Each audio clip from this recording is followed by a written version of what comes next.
नमस्कार, मी पियुष नाशिककर. आपलं नाशिकमध्ये तुमचं स्वागत. आज आपल्या स्टुडिओमध्ये आलेले आहेत एक खास गेस्ट, जे आपल्याशी शहरातल्या आपल्या तपोवनाच्या एकूणच साधू परंपरेबद्दल आणि एकूणच तिथे एक आश्रम आहे जी आपल्या नाशिक शहराची एक वेगळी ओळख आहे, या आश्रमाच्या संदर्भात आपल्याशी ते चर्चा करणार आहेत. आणि तो भक्तिप्रवाह काय आहे, तो अध्यात्म प्रवाह काय आहे, आणि त्या आश्रमात आता श्रावण मास सुरू झाला आहे, निसर्गाचा सगळा सोहळा जसा होतो तसा त्या आश्रमात एक अध्यात्माचा, एक देवाच्या जवळ जाण्याचा, संत परंपरेच्या जवळ जाण्याचा एक सोहळा त्या आश्रमात होतो, जपानुष्ठान. त्या जपानुष्ठानासंदर्भातही आपल्याशी बोलणार आहेत संत जनार्दन स्वामी महाराजांचे अगदी जवळचे शिष्य आपले संत कंठभूषण संतोषगिरी महाराज आज आपल्या स्टुडिओमध्ये आले आहेत. महाराज, खूप खूप प्रणाम तुम्हाला. नमस्कार महाराज. आपली ही चर्चा आपण सुरू करणार आहोत आणि संत परंपरेचा, आणि तुम्ही या सगळ्या परंपरेत एक वेगळ्या स्थानी आहात, त्या सगळ्या चर्चेला आपण सुरुवात करणारच आहोत. पण सुरुवातीचा माझा प्रश्न असा आहे की आता श्रावण सुरू झालेला आहे, मला असं वाटतं आजपासूनच श्रावण सुरू झालेला आहे, आणि आपल्या तपोवनातल्या आपल्या आश्रमात जपानुष्ठान सोहळा होतो आहे. तर आधी आपण त्या सोहळ्याबद्दल बोलूया की काय असतो जपानुष्ठान सोहळा, आणि श्रावणाचं त्याचं महत्त्व काय आहे. कारण श्रावणात सगळे सण येतात आणि ते खूप अध्यात्माच्या जवळचे आहेत सगळे. तर आपण आधी त्याबद्दल थोडंसं सांगूया. ओम नमो नारायण.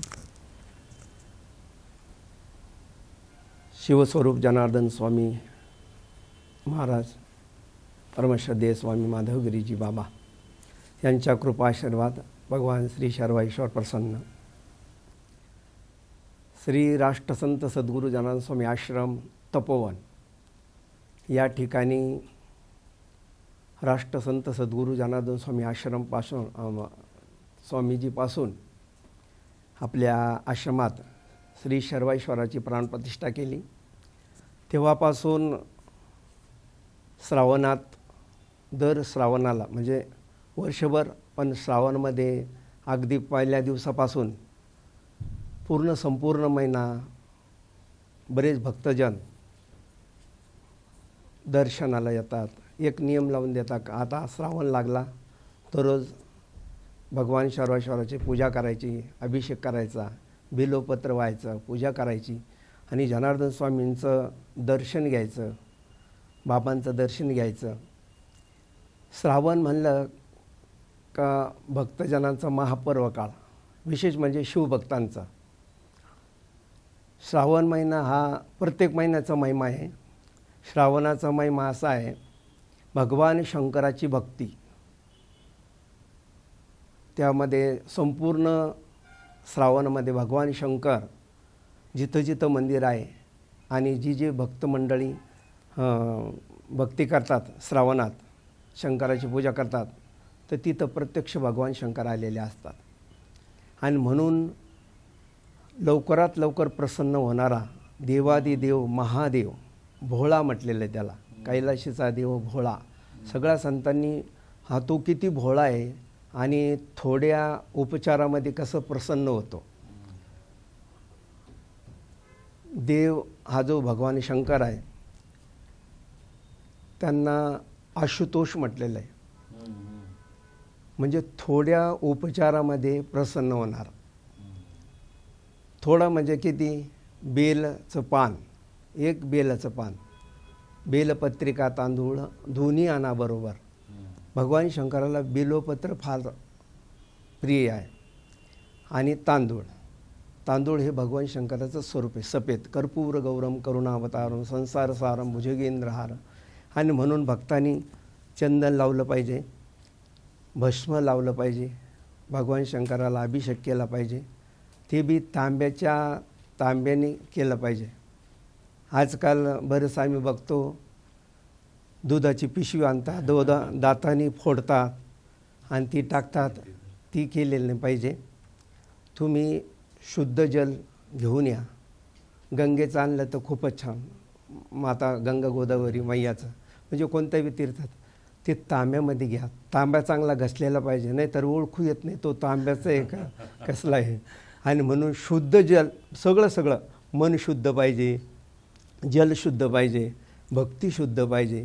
आणि मग असं शुद्ध ज्याचा भाव झाला, दूर नाही देव त्याला, शुद्ध ज्याचा भाव झाला. कारण भगवान शंकरच इतकं शुद्ध आहे. ज्ञानेश्वरीमध्ये ज्ञानेश्वर माऊलींनी 12 वाद्यामध्ये भक्तियोग जय जय शुद्ध आहे. भगवान शंकरच शुद्ध आहे आणि मग त्याला सगळं शुद्ध लागतं. हा शुद्ध काहीच लागत नाही त्याला. जय जय शुद्ध आहे, उदार आहे, प्रसिद्ध आहे. जगामध्ये त्रिभुवनात उदार कोण असेल तर भगवान शंकर. कारण देवादिदेव महादेव बाकीचे देव आहे, पण हा महादेव आहे. का? हलाल विष त्याने घेतलं आहे. ज्यावेळेस हलाल विष निघलं तर सगळ्या देवांनी सांगितलं, प्रार्थना केली भगवान शंकराला, कैलास राणा शिवचंद्रमौळी, फणींद्र माथा मुकुटी झळाळी, कारुण्य सिंधू भवदुःख हारी, आणि तुझवीन शंभो मज कोण तारी. सगळ्या देवांनी विनंती करून, महादेवा हे विष तुम्हीच पचू शकतात. म्हणून भगवान शंकरांनी ते हलाल विष पिलं, अख्ख्या जगाचं संकट दूर केलं. आणि म्हणून तेव्हापासून देवादिदेव महादेव असं महादेवांना. आणि विशेष म्हणजे थोड्या उपचारामधून आपल्याला किती जरी दिलं तरी आपण असंतुष्टच राहतो. आणि भगवान शंकराला थोडं जरी दिलं तरी तो संतुष्ट होतो. म्हणून त्याचं नाव आशुतोष. थोड्या उपचारामध्ये आपल्याला जीव म्हटलेला आहे आणि भगवान शंकराला शिव म्हटलेलं आहे. म्हणजे किती जरी दिलं तरी असंतुष्ट, आणि थोडं जरी दिलं तरी संतुष्ट, त्याला शिव म्हणतात ना. आपल्या सर्वसामान्याला जीव म्हणतात.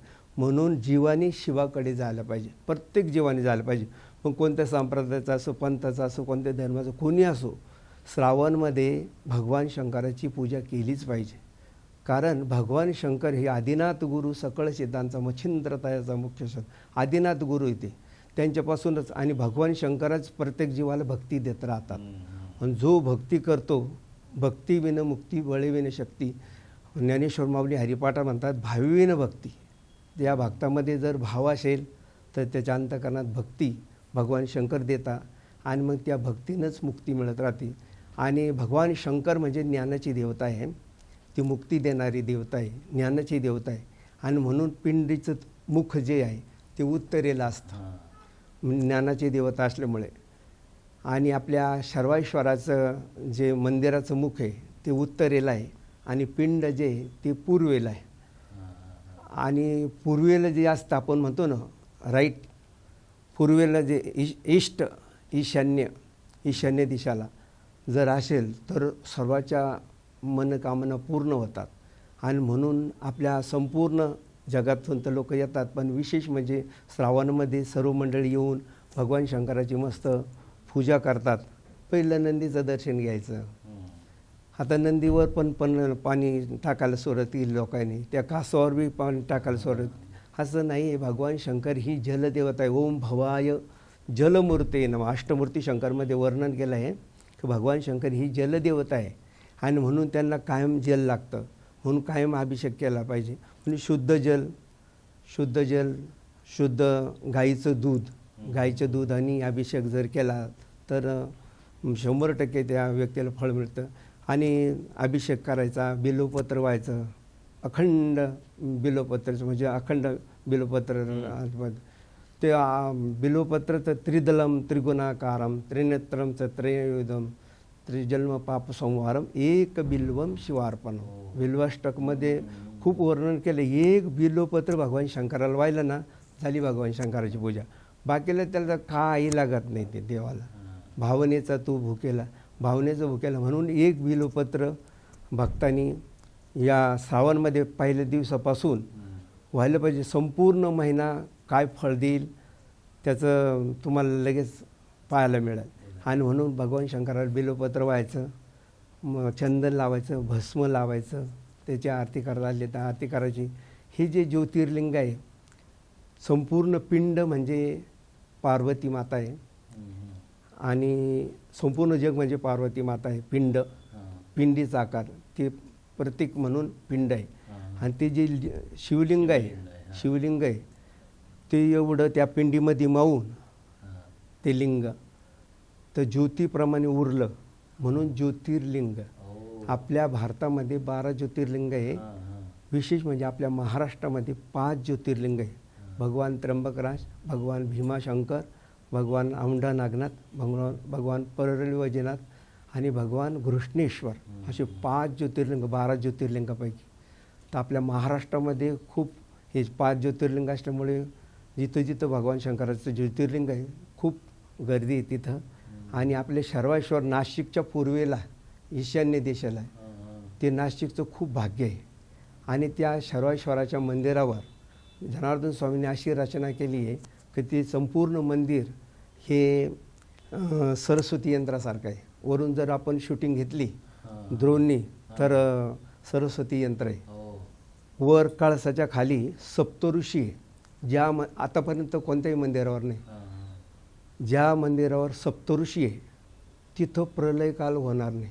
किती युग जाऊ द्या काही होऊ द्या. म्हणून सगळी लोक सगळीकडचे जगातले लोक नाशिकला येत आहे आणि राहायचं म्हणत आहे. म्हणून आता इथं जमिनी कमी पडणार आहे. सप्तऋषी आहे. त्यानंतर 10 दिशा आहे मंदिरावर. हे मंदिर कोणत्या जनार्दन स्वामीचा स्थापत्य क्षेत्रामध्ये फार उच्च अभ्यास होता जनार्दन स्वामीचा. आणि म्हणून दशदिक्पाल म्हणजे 10 दिशाचे देवता आहे. मध्ये नंदी आहे, कासव आहे. हे तर प्रत्येक मंदिरात असतं. पण विशेष म्हणजे 9 ग्रह आहे मंदिरात. भगवान शंकराच्या 9 ग्रह या केला होता. त्यावेळेस 9 ग्रह भगवान शंकराच्या कुठं आहे तर भगवान शंकराच्या शरीरात आहे. आणि म्हणून कोणाची 9 ग्रहाची पीडा असेल बाधा असेल तर भगवान शंकराची जेव्हा पूजा करतो तो माणूस काही बाधा असते काही साडेसाती असते ते दुःख कमी होऊन जातं त्याचं. आणि म्हणून अशा पद्धतीनं मस्त 9 ग्रहाचं दर्शन, सप्तऋषी दर्शन, 36 जवळजवळ 36 मूर्त्या त्या मंदिरामध्ये. जनार्दन स्वामी फार त्या मूर्त्याबद्दल मंदिराबद्दल आपल्या महाराष्ट्रामध्ये सर्वसामान्य जणांना कुठं ज्योतिर्लिंगाच्या ठिकाणी जाता येणार आहे. आणि म्हणून असं ज्योतिर्लिंगाप्रमाणेच शिवालय जनार्दन स्वामींनी 8-10 मंदिरं बांधले. ते त्यापैकी शर्वेश्वर आणि मस्त प्रदक्षिणा जर घातली तर 36 मूर्त्याचं नामामने प्रदक्षिणा त्याच्या पुण्य नाही गणना. खूप मस्त अशा पद्धतीनं श्रावणमध्ये आपण अशी भक्ती केली पाहिजे. जय जय ओ शुद्धे तो शुद्ध उदारी प्रसिद्धी अनवृत्त या आनंदे वर्षते. म्हणजे भगवान शंकर काय देतो आपल्याला तर आनंद देतो. आणि सगळ्यांना काय पाहिजे तर आनंद पाहिजे. तर आनंद वर्षती आहे आणि उदार येते द्यायला तयार आहे. आपण जेव्हा जी मंडळी जाईल भगवान शंकराची पूजा करेल त्यांना आनंदच मिळतो. असा भगवान शंकराच्या भक्तीचा महिमा आहे. आपण सर्वांनी तो घ्यावा. सर्वांच्या चरणी नम्र प्रार्थना आहे. धन्यवाद. जय. आपण बघितलं जपानुष्ठान आणि संत जनार्दन स्वामी आश्रमाबद्दल महाराज बोलतायत. आपल्याला हा प्रवाह असाच पुढे चालू ठेवायचा आहे. पण आता वेळ झाली एका छोट्याशा ब्रेकची. तुम्ही कुठेही जाऊ नका. बघत राहा आपलं नाशिक.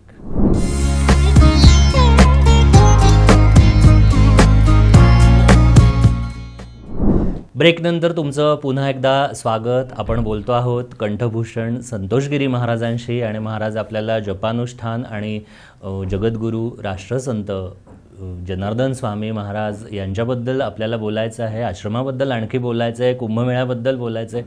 अनेक गोष्टींबद्दल बोलायचं आहे. पण आत्ता महाराज माझा प्रश्न असा आहे की आता श्रावणात आपलं जपानुष्ठान तिथे सुरू होतं आहे आपल्या आश्रमात.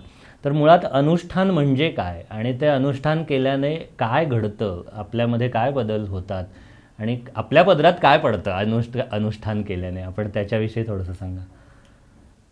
राष्ट्रसंत जगद्गुरू जनार्दन स्वामींनी 1962 साली अंदरसूल येथे अनुष्ठानाची परंपरा सुरू केली. ही पूर्वीचीच परंपरा आहे. माऊलीपासून तर जगद्गुरू तुकोबरायपर्यंत प्रत्येक संतांनी अनुष्ठान केलं आहे. पण त्या परंपरेचा लोप झाला होता. आणि म्हणून जनार्दन स्वामींनी ही अनुष्ठानाची परंपरा सुरू केली. त्यांनी अगोदर अनुष्ठान केले आणि मग आधी केले आणि मग सांगितले. अगोदर केलं आणि मग जगामध्ये आले. पहिले तपश्चर्या केली, अनुष्ठान केलं, जप तप अनुष्ठान. जनार्दन स्वामी नेहमी म्हणायचे जप तप अनुष्ठान करती ऋषीमुनी जन. आतापर्यंत ऋषीमुनींनी सगळ्यांनी अनुष्ठान केलेलं आहे.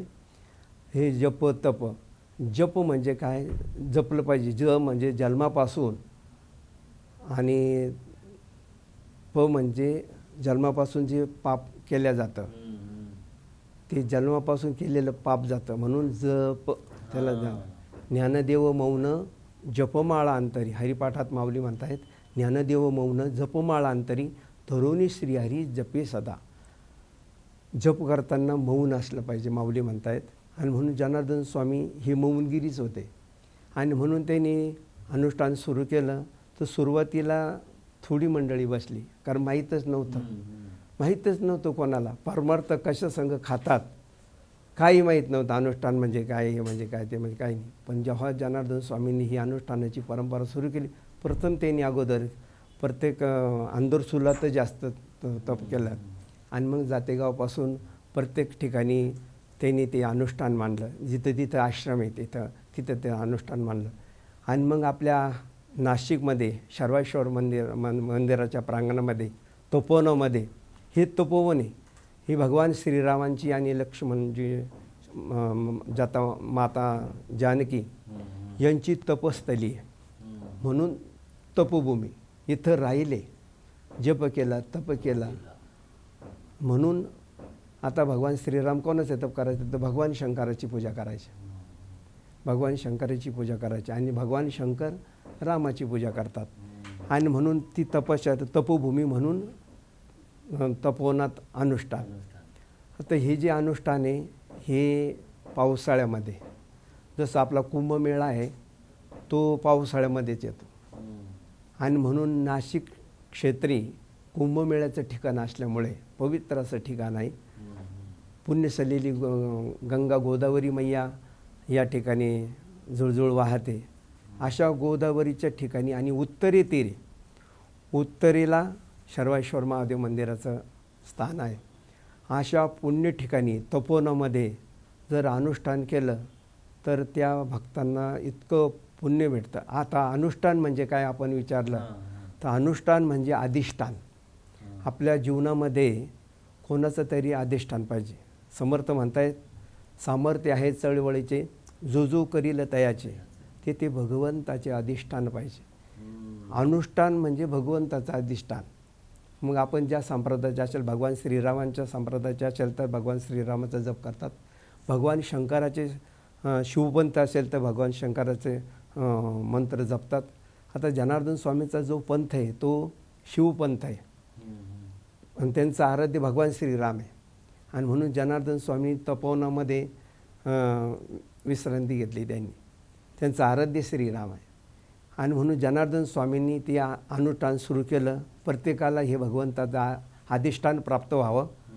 अनुष्ठान म्हणजे अनुभवसुद्धा चित्त इकडं तिकडं न जाता भगवंतावर एकरूप होणं याचं हे अनुष्ठान आहे. आणि मग भक्त येतात, जनार्दन स्वामींचा अनुग्रह घेतात. जनार्दन स्वामीचा नावाचा जप, भगवान शंकराचं नावाचा जप, रुद्राक्षाची माळ जर असेल तर भगवान शंकराच्या नावाचा जप करतात. जनार्दन स्वामी ही वारकरी संप्रदायाचे पहिले कट्टर वारकरी. आणि म्हणून सगळ्या भक्तांना डायरेक्ट भगवान शंकराचं मंत्र नाही द्यायचे. त्याचे 3 अनुष्ठान झाले म्हणजे त्याला नियम सगळे माहिती झाले की मग जनार्दन स्वामी शिवशंकराचं मंत्र द्यायचे, बीजमंत्र द्यायचे. तर प्रथम वारकरी संप्रदायाचा जो मंत्र आहे तो जनार्दन स्वामींनी सगळ्या भक्तांना दिला. आणि 8 दिवस कसं बसायचं, डावी मांडी खाली उजवी मांडीवर हे आसन, नाही तर पद्मासन, नाही तर सिद्धासन. सिद्धासन म्हणजे दोन्ही मांड्यावर, नाही का, पद्मासन, सिद्धासन, अर्धासन, ते जे असे आसनं बाबाजींनी शिकवले. कसं अनुष्ठान करायचं ते. आणि माळ अनुग्रह कानात द्यायचे ते. आणि अशा महापर्व काळा पंचमी ही फार महत्त्वाची तिथी आहे. जेवढे महापुरुष झाले आद्यगुरु शंकराचार्यापासून जनार्दन स्वामीपर्यंत त्यांचा सगळ्यांचा जन्म पंचमीला आहे. पंचमीचा पंडित म्हणजे जगामध्ये त्यांना कुठलाही विषय अपरिचित नाही, सगळा विषय म्हणजे पंडित. पंचमीचा पंडित म्हणजे पंडा. म्हणजे पंडित. श्रीमद भगवद्गीतेमध्ये विद्या विनयन संपन्ने ब्राह्मणे गवी असते सुनीच श्रापक्याचे पंडिताम समदर्शना, म्हणजे पंडित म्हणजे सगळं समान मानणारे, सगळे जीव जगामधले सगळे समान आहे असं मानणारे त्यांना म्हणतात पंडित. आणि ती पंचमीच्या दिवशी, आणि म्हणून नागपंचमी भगवान शंकराच्या गळ्यात नाग आहे, कंठी शोभे वासुकी हार. आणि ह्यावेळेस तर पहिल्याच सोमवारी अनुष्ठान बसतं आहे आणि दुसऱ्या सोमवारी एकादशी आणि सोमवारी आली म्हणून मंगळवारी तो पंचमीच्या दिवशी सुरू केला. अनुग्रह दिल्यानंतर एका आसनावर बसायचं, 2 वेळेस चहा, 2 वेळेस फलार. त्यांना फलार याच्यासाठी त्याला झोप येऊ नये, आळस येऊ नये, कुठल्या प्रकारचं मद येऊ नये, आळस येऊ नये, आणि म्हणून हलका आहार, शुद्ध भगर आणि संध्याकाळी साबुदाण्याची खिचडी, 2 टाईम आहार, 2 टाईम चहा, आणि एका आसनावर बसून अनुग्रह घेतल्यानंतर भस्म लावून 1.25 लाख जप करायचा आहे. दररोज 210 माळी, 210 माळी केल्यानंतर 7 दिवसात 1.25 लाख जप होतो. त्या भक्तांनी एकाच जागेवर बसायचं, हृदयाजवळ माळ, एक मणी आणि एक मंत्र धरून, आणि तो जप करायचा आहे, ध्यान लावायचं आहे. 1-2 दिवस प्रथम जो अनुष्ठानला बसलेला आहे त्याला एवढी अनुभूती येत नाही, तर 4 दिवस लागतात. म्हणजे 7 दिवस कशासाठी, 2 दिवसाचं 1 दिवसाचं अनुष्ठान नाही जनार्दन स्वामीकडं, 8 दिवसाचं अनुष्ठान, 4 दिवस तर ध्यान लागायलाच लागतात. म्हणून 4 दिवसांनी त्या भक्तांचं एकदम कॉन्सन्ट्रेशन होतं, एकदम ध्यान लागतं, आणि समोर मंत्र, एक मनी एक मंत्र, आणि समोर जनार्दन स्वामीचा फोटो किंवा भगवान शंकराचा फोटो, त्या एकरूप होऊन जातो. एकरूप झाल्यामुळे त्या भक्तांना अशी अनुभूती येते. काही काही भक्तांना तर फोटोमधून आवाज आलेला आहे, फोटोमधून अनुभूती आलेली आहे, कोणाला तर भस्म आलेलं आहे. म्हणजे असे अनेक दिव्य अनुभूती. तुम्हाला सांगितलं ना, अनुष्ठान म्हणजे अधिष्ठान, भगवंताचं एकरूप होणं. भागवत धर्माच्या आचरणाने द्रवीभूत झालेल्या सर्वेश्वर भगवंताकडे सतत प्रवाहित झालेली वृत्ती म्हणजे भक्ती, याला भक्ती म्हणतात. आणि सगळ्यामध्ये तोच देव पाहणं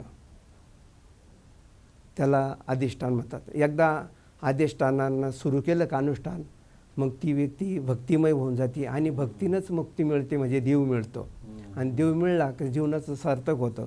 अशा पद्धतीनं अनुष्ठान गेले कित्येक वर्षापासून. जनार्दन स्वामींनी नागपंचमीला अनुष्ठान सुरू केलं, त्याच्यानंतर दत्त जयंती या पर्व काळावर अनुष्ठान गुरुचरित्र पारायण, श्री गुरुचरित्र पारायण आणि अनुष्ठान चालू केलं. त्यानंतर अक्षय तृतीया त्या महापर्व काळावर अनुष्ठान चालू केलं. तेव्हा शिवपंचायतनी याग पण जनार्दन स्वामींनी सुरू केला. आणि इकडं आता जनार्दन स्वामीचं महानिर्वाणानंतर ललिता पंचमी म्हणजे नवरात्रामध्ये पंचमी जयंती महोत्सव असतो त्यावेळेस, आणि 3 दिवसाचा महामृत्युंजय याग असतो. या यज्ञाला सुद्धा जनार्दन स्वामींनी छोटे छोटे मुलं आणि मुली ब्रह्मचारी त्यांना बसवलं जातं का त्यांनी बाकीच्या वातावरणात जाऊ नये. म्हणजे किती जरी मोबाईलचा हे ह्याचा म्हणजे आता जे काय आलं आहे टी व्ही ते सगळं तरी पण त्यांच्यावर काही परिणाम होत नाही. एकदा त्यांचा अनुग्रह घेतला आणि अनुष्ठान केलं, मग त्यांनी परदारा म्हणजे प्रत्येक स्त्री ही आपली माता आहे. परधन दुसऱ्याचं धन घ्यायचं नाही, पर अन्न दुसऱ्याचं अन्न खायचं, म्हणजे खाणं पिणं ते सोडायचं. आता पवित्र अशी माळ घातलेली, पवित्र अशी पवित्र असं कडं हातात घातलेलं आहे, त्याने ते खायचं नाही, प्यायचं नाही. सोमवार प्रदोष एकादशी ही उपवास करायचे, आणि नेहमी नियमात राहायचं. आणि असं जो राहील त्याची फार प्रगती झालेली आहे. बरीचशी मंडळी म्हणतात, बाबा आमच्याकडं काही नव्हतं, साधी सायकल होती, साधा आम्ही असा धंदा करत होतो, आज आम्ही कुठे आज करोडपती आम्ही. का? शुद्ध भक्ती. म्हणून जनार्दन स्वामींनी खऱ्या अर्थाने शुद्ध परमार्थ भाविकांना शिकवला, आणि म्हणून हजारो लोक आता यायला लागले. त्यांचे व्यसन सुटले अनुष्ठानाने. अनुष्ठानाने काय काय होतं ते सांग. अनुष्ठानाने शरीर शुद्ध होतं, मन शुद्ध होतं, मन पवित्र होतं आणि चांगली भावना होती, दुसऱ्याला सहकार्य करण्याची भावना होती.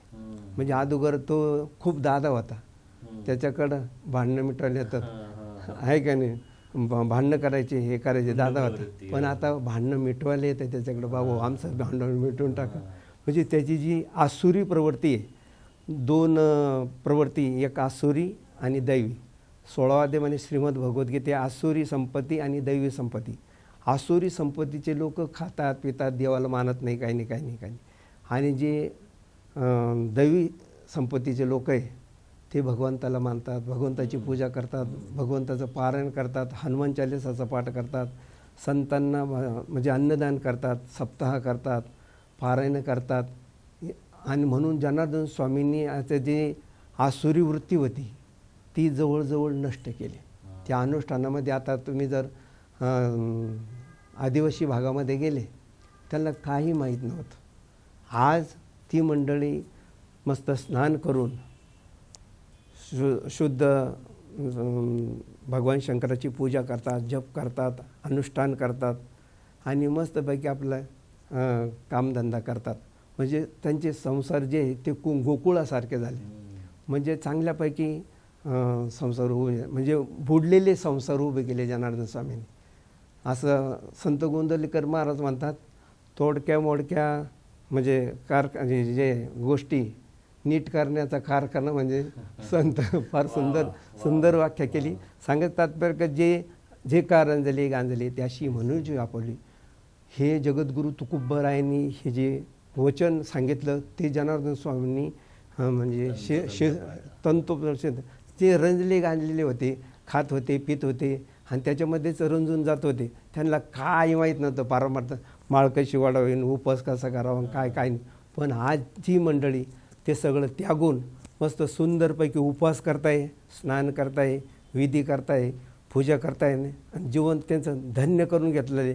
असा अनुष्ठानचा दिव्य महिमा आहे. म्हणून हजारो लोक येतात, 7 दिवस परमश्रद्धेय स्वामी माधव. आता पहिले जनार्दन स्वामीचं प्रवचन ऐकायचे, 3 वेळेस प्रवचन असायचं. सकाळी नित्यनेम विधीवर, म्हणजे नियम कसा करावा, दिवस उगाच्या आत उठलंच पाहिजे. जसं भगवान श्रीराम प्रातकाल उठके रघुनाथा, माता पिता गुरु नावही माता. म्हणजे भगवान श्रीराम जर लवकर उठून आईवडिलांचं दर्शन घ्यायचे आणि आपल्या गुरुदेवांचं दर्शन घ्यायचे, भगवान शंकराची पूजा करायची, तर आपणही त्या परंपरेतला आहोत आणि म्हणून आपणही ती पूजा केली पाहिजे. म्हणून प्रत्येक भक्ताने अनुष्ठान केल्यानंतर त्याला 8 दिवसात हे नियम लागले जातात का लवकर उठलं पाहिजे. सकाळी मग प्रवचन असायचं, दुपारी आहारावर प्रवचन असायचं का आपण आहार कसा घेतला पाहिजे. आज सगळं आहारावर आहे, म्हणजे काय खातो त्याच्यावर आहे. पण तुम्ही आहार बिघडला आहे लोकांचा आणि म्हणून काय बोलतात, अनंत वाचाळ वरळती वरळ. ज्ञानेश्वर माऊलींनी हरिपाठात सांगितलं का आज लोक म्हणजे 750 वर्षापासून लिहून ठेवलेलं आहे, अनंत वाचाळ वरळती वरळ त्या कैसा दयाळ पावे हरी. त्याला देव कसा प्रसन्न होईल. आणि म्हणून आज का प्रसन्न होत नाही देव, तर काही बोलतात तर काही चालतात, त्यांचं खाणं तसंच आहे. आणि म्हणून शुद्ध सात्विक आहार जनार्दन स्वामींनी आपल्या सर्व भक्तांना, भाविकांना, कुणी असो, भाविक असो, भक्त असो, भक्त नसो तरी त्यांना सांगितलं का असा तुम्ही आहार घ्या, शुद्ध आहार घ्या, शुद्ध आहार घ्या. भाजी पोळी येते, मांस मच्छी खायची नाही, अंडी खायची नाही आणि दारू प्यायची नाही, मदेर. त्यांचं शारीरिक बौद्धिक सगळंच नाश होतो. अनेक भयानक रोग होतात ते खाल्ल्यानं पिल्ल्यानं. म्हणून तुम्ही हे आहार घेऊ नका. आपला तो आहार नाही. बाबाजी श्री बाबाजी नेहमी म्हणायचे, बाबा पण परमश्रद्धेय स्वामी माधवगिरी बाबा नेहमी म्हणतात आपला आहार शुद्ध आहार आहे. हा शुद्ध आहार सात्विक माणसं तयार होतात त्यामुळे, आणि सात्विकता वाढवली पाहिजे आणि ती आहारांना वाढेल. आणि म्हणून दुपारी आहारावर प्रवचन, त्यांचं आहारावर फार महत्त्व. आणि ते स्वतः आहार करायचे, फलाहार करायचे. त्यांनी कधी कांदा लसूण खाल्ला नाही. हो, फलाहार शुद्ध सात्विकार. ते बी कोणा देखत म्हणजे शुद्ध जल, म्हणजे नदीचं पाणी, नदीचं जल, विहिरीचं म्हणजे कुवा बावडी, त्या नदीचं विहिरीचंच पाणी. आता नदी चं पाणी कमी झालं, दूषित झालं, तर आता बोरिंगचं पाणी म्हणजे जिथं बोरिंग घेतली त्या बोरिंगचंच पाणी, ते बी बिल्डिंगमधले गेलेलं ते पाणी चालत नाही. म्हणजे जिथं बोरिंग घेतलं आहे तिथं पडतं आहे, बटन दाबलं की तिथं तेच पाणी, असं शुद्ध जल 75 वर्ष जनार्दन स्वामी ते केलं. आणि त्यानंतर परमश्रद्धेय स्वामी माधवगिरीजी महाराज, तीच दिव्य परंपरा आणि बाबा चालवत आहे. तेच प्रवचन, आहारावर प्रवचन, सकाळी नित्यनैवेद्यावर प्रवचन, परत संध्याकाळी आहारावर प्रवचन, 2 वेळेस आहारावर प्रवचन. आणि मग संध्याकाळी जीवन कसं जगावं, जीवन जगण्याची कला संत आपल्याला शिकवतात. कसा आहार घेतला पाहिजे, माणसानी समोरच्या माणसासमोर कसं बोलावं, कसं वागावं. मग नंतर आतापर्यंत लोक जाऊनही तिथं जायचे, खाऊनही ते खायचे, पाहूनही ते पाहायचे, करूनही ते करायचे. हे सगळं बंद झालं केवळ अनुष्ठानामुळे. म्हणून अशा पद्धतीनं 3 वेळेस अनुष्ठान, 3 वेळेस सत्संग प्रवचन असतं. नियमात 8 दिवस नियमावली लागल्या जाते. आणि मग तो शुद्ध सात्विक होऊन माणूस, म्हणजे किती दानव असला तरी त्याचा मानव होऊन आता मानवाचं तर तो देव होईल. मानवाचा देव झाला पाहिजे, हीच जनार्दन स्वामीची म्हणजे शिकवण होती. आणि म्हणून अशा पद्धतीनं दिव्य असा अनुष्ठान जनार्दन स्वामींनी आपल्या या कलियुगामध्ये, या विज्ञान युगामध्ये आपल्या सर्व भाविकांना, भक्तांना, सर्व म्हणजे जगाच्या कल्याणात संतांची होती देह कष्टविती पर्व, केवळ परोपकार म्हणून हे बाबांनी कार्य केलं. वा वा, किती छान आहे. म्हणजे एक अनुष्ठान केल्याने माणसाच्या जगण्यात किती बदल होऊ शकतो. आपल्याला आणखी काही मुद्द्यांवर संतोषगिरी महाराजांशी चर्चा करायची आहे, पण आता वेळ झाली आहे इथेच थांबण्याची. आपण भेटणार आहोत पुढल्या भागात. तुम्ही बघत राहा आपलं नाशिक.